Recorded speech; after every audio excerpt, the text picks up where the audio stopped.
year. You might have heard bits of this before, but it has changed. I'm Paul. This is Matt.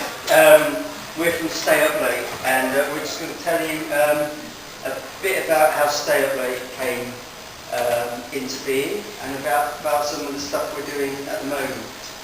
So I was in a punk band for 15 years called Heavy Load, and 3 of the guys in our band had learning disabilities, and we all met through either working or getting support from an organisation based in Lewis called South Down Housing Association, a not-for-profit supported housing provider. And Jim here, he used to stand in his bedroom strumming his guitar, and one day his support worker said to him, "Is there anything you'd really like to be doing with your guitar?" Jim was a man of few words. He just went, "I want to be in a band." And so there was no farting about. They just wrote an advert, sent it around the organisation, and a week later the band formed. And they had their first rehearsal, I think within a week or two. And their original bass player was called Paul as well. And luckily for me, a month into the band starting, he fell off a bar stool and broke his arm and then moved to Spain. I don't think as a result of that, but anyway, he was out of the picture and I jumped in straight away. We're still firm friends, though, me and Paul, and we'll see if we go to Womack the weekend together, actually, so there's no hard feelings. Anyway, we started creating this sort of crazy sort of performance style, anarcho-punk we used to call it, where we basically take a well-known pop song and crucify it. And we were doing these performances in sort of day centres and disability social clubs and things like that. And one day, this film director went to the doctors, Jerry Rothwell. He went to the doctors and he was waiting, and he picked up an old Mencat newsletter and he read about us and he thought, that sounds quite interesting. So he got in touch and said, "I'm really interested in what you're up to, and I'd quite like to make a film about you." And so we never thought that would happen. Anyway, he followed us around for 2.5 years and made this documentary called Heavy Load, which was premiered at the South by Southwest Festival in 2008 in Austin. And among other things, Mark Kermode gave it Film of the Week on 5 Live, which blew our minds, because I was really worried what he was going to do with the review. I didn't hear him review it. He became a real fan of it. And so the film tells the story of how Heavy Load tried to break into the music mainstream, and it's not really a film about learning disabilities at all. It's about sort of living within the constraints of the social care system, but it's, in a way, Jerry summed it up by saying it's actually a movie about 5 blokes going through a midlife crisis. So it's not really a chick flick, I think, but it is quite a funny film in places, I think. So I'm going to show you a clip from the film, actually, before we move on, and I'm showing you this clip for a couple of reasons. First of all, I thought it would show you, I suppose, a bit about what we were about as a band. We played our last gig in September last year. I'll tell you about that in a minute. But also in terms of innovation and pushing the envelope and trying new ideas. This is in this clip is a thing that was a really stupid idea. So we were playing at this festival, and we thought, right, we want to make ourselves known above other people, because we've never played at a music festival before. So I was chatting with a mate saying, let's think about things we could throw out into the crowd, and we came up with frisbees, and we thought, actually, that's probably quite dangerous. So then had this moment of inspiration of beach balls. So we decided to wage a beach ball fight in a beer tent. And I think the idea was to get our name out, so we had all these beach balls printed up. And Depends who you talk to whether it was a good idea or not. A lot of beer got spilled, but other people had a great time. Anyway, we'll watch a bit of the clip and then we'll carry on. There's only one way of life,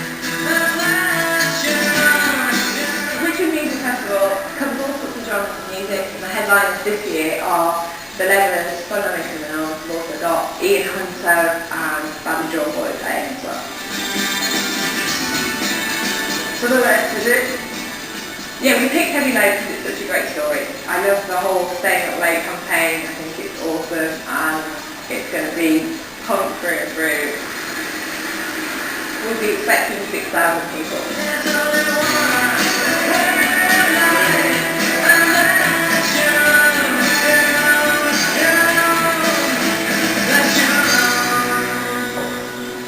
Bullshit! Bullshit! Bullshit! Bullshit! Split the bomb, split the bomb, split the bomb. We're down this way. Let's get some of these fellas here. And on 6 o'clock tonight. Whatever it is, my guys, 6 o'clock in the beer tent. Yeah, genuine quote from Carly on the back as well. Right, get busy everyone. Get blowing. How many is going to blow up? Well, we've got 250. The plan was we're going to kick them out, aren't we, people? Yeah. Otherwise we'll get something. On here. Get down. Get me blown over these yet? Alright.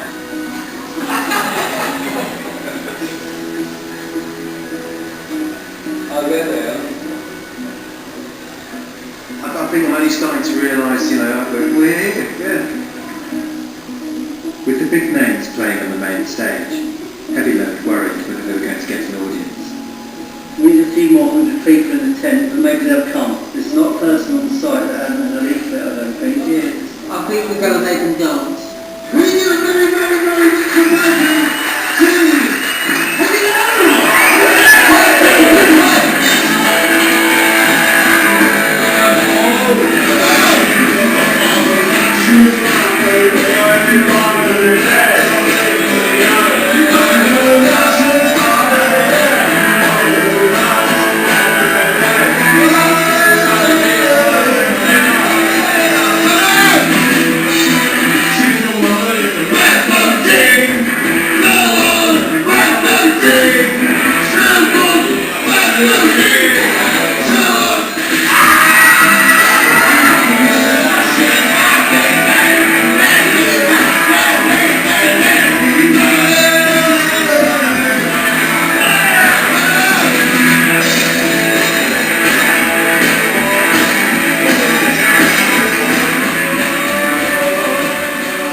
Nice touch with the ball, being on eBay now.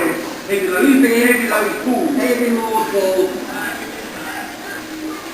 Well, it's finished. Nearly started. You hold your hand around you like that, isn't it? Oh.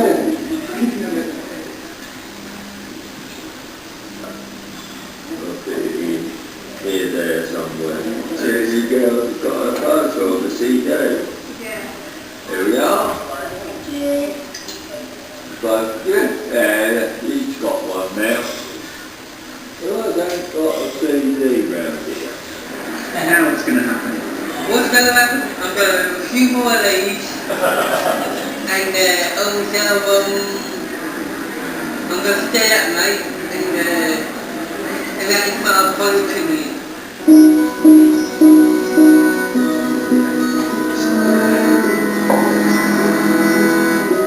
Hi guys, I saw you playing your gig last night. You guys are brilliant. I absolutely love what you do and fully support your Stay Up Late campaign.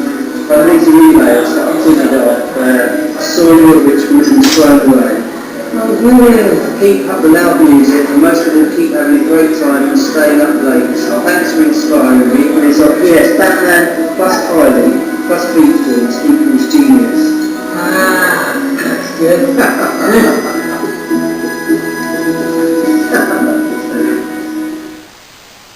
So, that's just a clip from the film. It's on Vimeo on demand, so you can catch up with it there. So, in the film,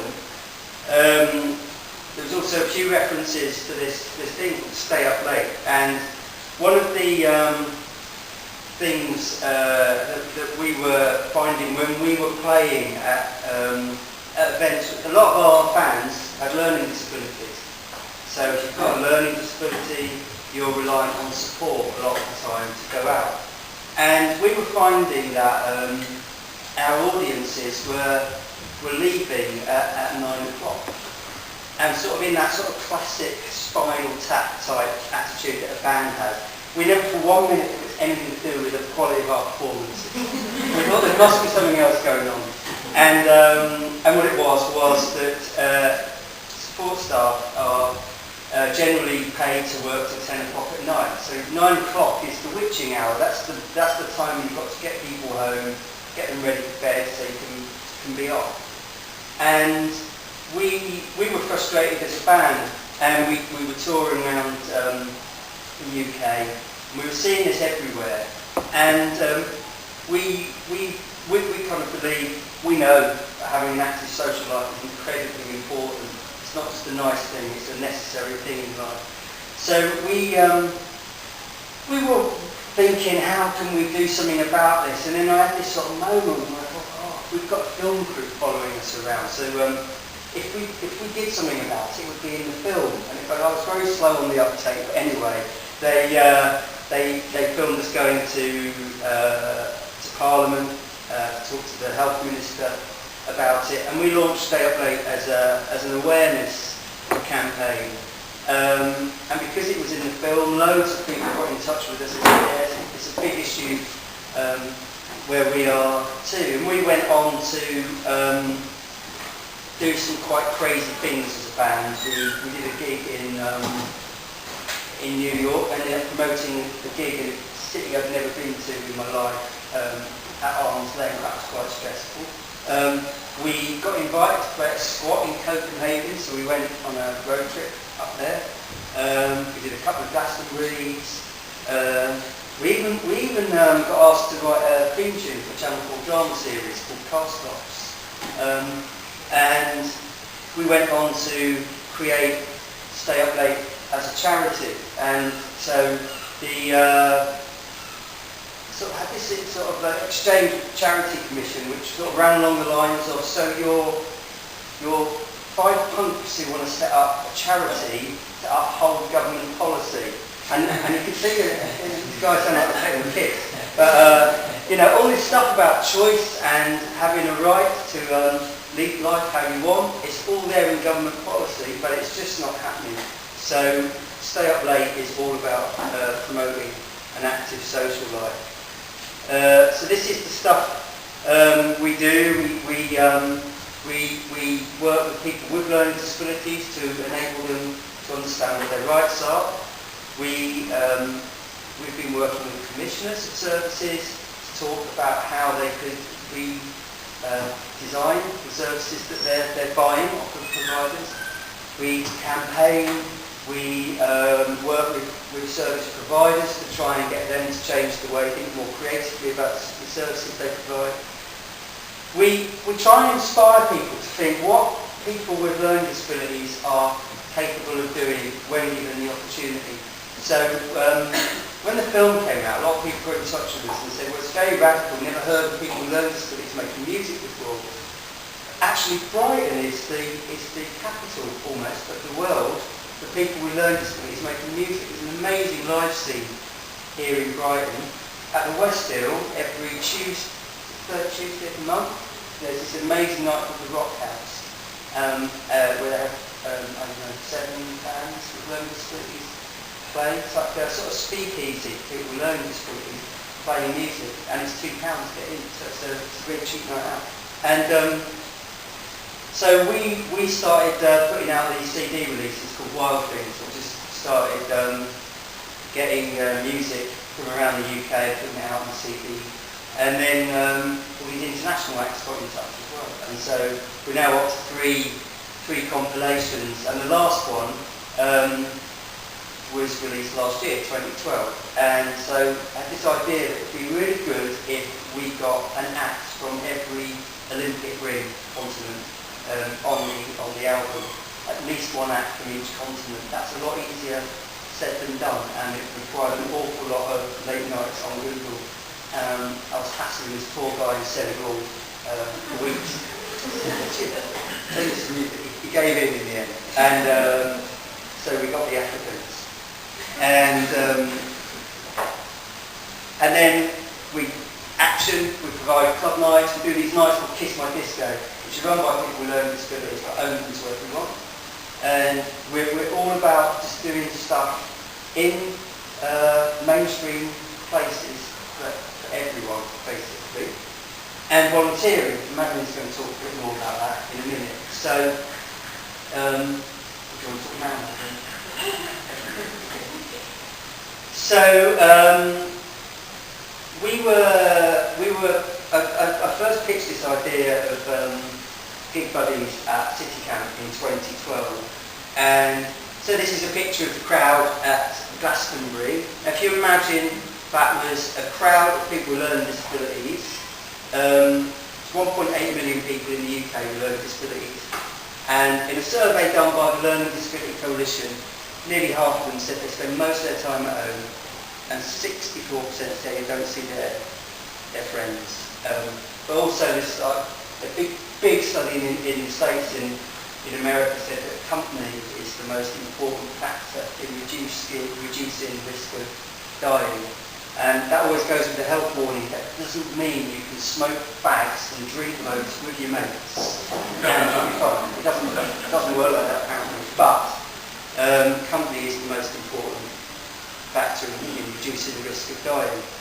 So we work with Brighton University through the Community University Partnership Programme to get some research done last year, and a master's student went out and she talked to various people with learning disabilities in different settings and said, what is stopping you going out? And people came up with reasons like they need support, obviously, they've got no money, they've got fear of community safety, they don't know who to go with, they don't know what's on, all sorts of factors that were making them socially isolated. So, coupled with David Cameron's vision for the big society, we think there's 3 reasons why people aren't volunteering.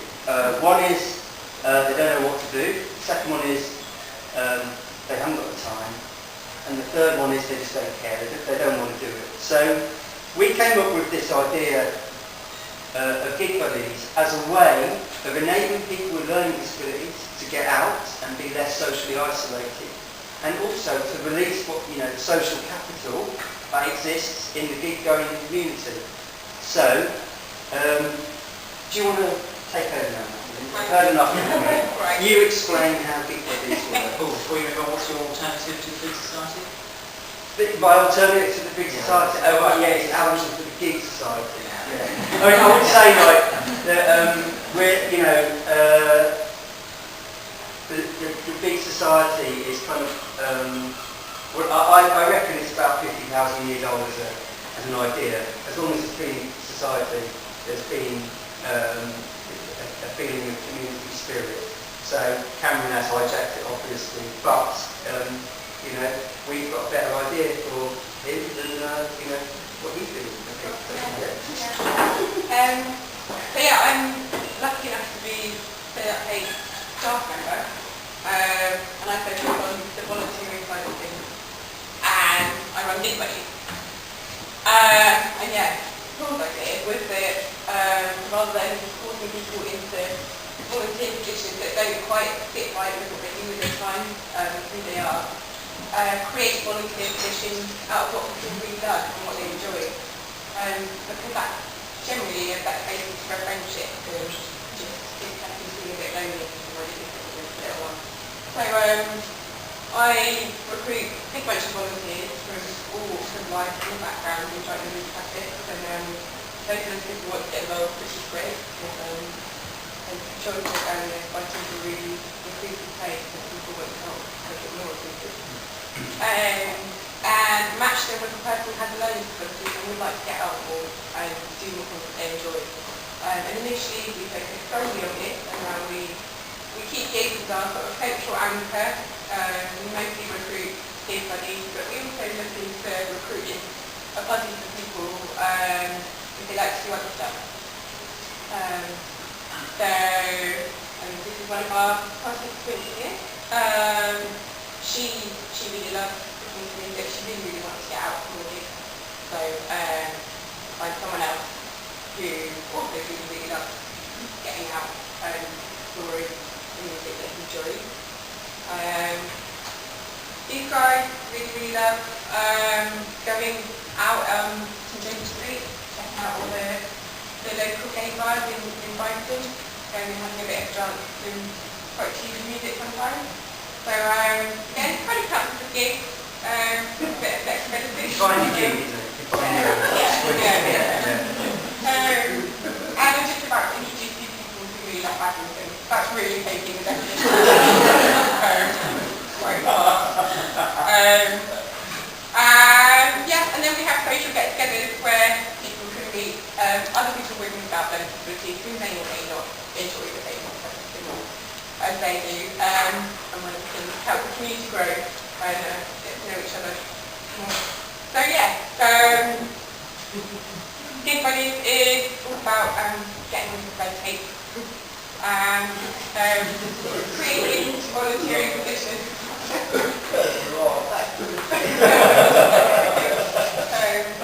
Creating volunteering positions out of what people are already doing, so it doesn't really change anyone's routine or anyone at any inconvenience. It's just about fitting into people's lives and tapping into what they really love. That's my little bit. Okay. Well, so this bit is when I was talking at the city council this year, it was about what we were doing. So like we from city camp in 2012, I got home on so we know about city camp. It's like a 2-day innovations camp, and you spend three. Sorry. How time flies. And by the end of it, as these guys will tell you, I'm sure you feel like a spent force. You spend 2 days, 2 to 3 days working on this pitch and trying to sell your idea to people. And I got home on the Sunday evening, absolutely knackered, and my wife said, "You've won, haven't you?" And I said, "Jason, what have you won?" I said, £2,000. She went, "What can you do with £2,000? And I said, "Exactly, you can't really do anything, but they've got me now, so I'm going to have to make something happen." And then I went to work on the Monday morning and said to my chief executive, "Oh, we won." And she said, "How much did you win?" And I think I was really tired. I said, £5,000. And then she went to the board and they matched it. So, and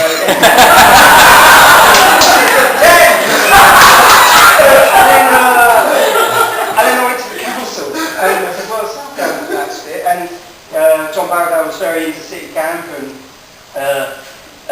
so then they matched it, and then it's grown.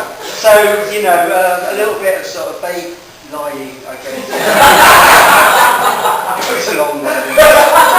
Anyway, I'll show you this slide. I don't know if you remember rhubarb and custard, but I was a massive rhubarb and custard fan, and rhubarb, he always used to go into his shed and make stuff. And so last year felt very much like that. I was writing funding bids, recruiting Madeline, and writing policies and all sorts of stuff to get the charity shipshape and ready to go.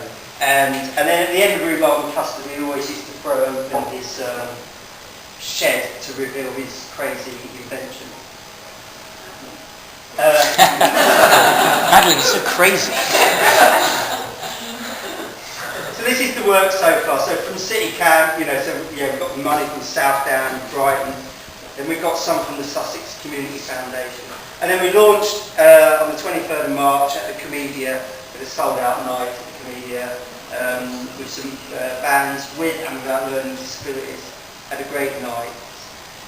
And also part of the City Camp funding was to fund the web app that we're currently developing, which will hopefully enable people to make easier choices about what they're going to go and see. And we just heard in the last month that we got money from East Sussex County Council to continue Gig Buddies in East Sussex for another 3 years, which is fantastic news. So it's starting to grow now. So that little white lie, is brilliant. So this is where we are now. This is this year's Glastonbury. Madeline managed to get some tickets for 2 of our buddies to go to Glastonbury as stewards, and then we supported them